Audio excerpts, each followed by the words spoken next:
చంద్రగుప్త మౌర్య భారతదేశపు మౌర్య సామ్రాజ్యాన్ని స్థాపించిన మహానాయకుడు. ఆయన సాధారణ స్థితి నుంచి గొప్ప సామ్రాజ్య స్థాపకుడిగా మారిన కథ శౌర్యం, బుద్ధి, వ్యూహంతో నిండి ఉంది. ప్రారంభ జీవితం చంద్రగుప్త మౌర్య 340లో జన్మించారు. కొంతమంది చరిత్రకారులు ఆయన క్షత్రియ లేదా శూద్ర వర్గానికి చెందినవాడని చెబుతారు. కొన్ని కథలు ప్రకారం, చిన్నప్పుడు ఆయనను కుటుంబం వదిలిపెట్టింది, గోపాలక కుటుంబంలో పెరిగాడు.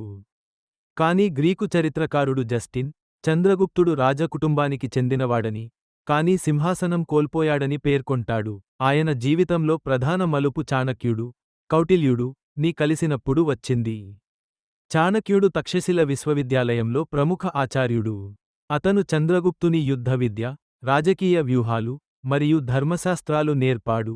నందుల పరాభవం, మౌర్య సామ్రాజ్య స్థాపన ఆ సమయంలో నందవంశం మగధాన్ని పాలించేది. నందులు ధనికులైనప్పటికీ ప్రజల్లో ఆదరణ కోల్పోయారు. చాణక్యుడి సహాయంతో, చంద్రగుప్తుడు బలమైన సైన్యాన్ని నిర్మించాడు మరియు ధననందుడు, నందుల చివరి రాజుని ఓడించాడు. 321లో, పాటలీపుత్రం, ప్రస్తుతం పాట్నా, రాజధానిగా మౌర్య సామ్రాజ్యాన్ని స్థాపించాడు.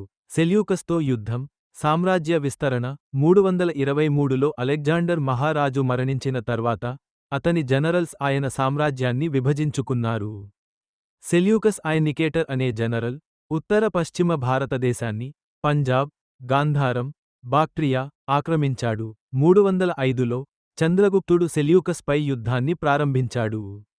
ఏళ్లపాటు జరిగిన యుద్ధం అనంతరం, 303లో శాంతి ఒప్పందం కుదిరింది. సెల్యూకస్ అరాచోసియా, కందహార్, గెడ్రోసియా, బలోచిస్తాన్, పరోపమిసదే, ఆఫ్ఘనిస్తాన్ ప్రాంతాలను చంద్రగుప్తునికి అప్పగించాడు. ప్రతిగా, చంద్రగుప్తుడు సెల్యూకస్కు 500 యుద్ధ హస్తులను ఇచ్చాడు. ఈ ఒప్పందం వల్ల భారతదేశం, గ్రీకుల మధ్య మైత్రి సంబంధాలు బలపడ్డాయి.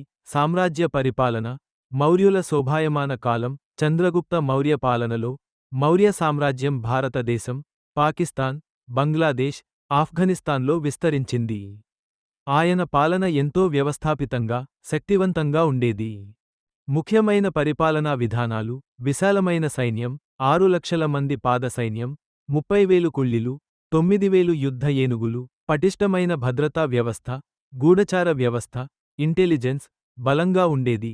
ఆర్థిక, వాణిజ్య అభివృద్ధి, పన్నులు వ్యవస్థీకరించబడ్డాయి, వాణిజ్యం విస్తరించింది.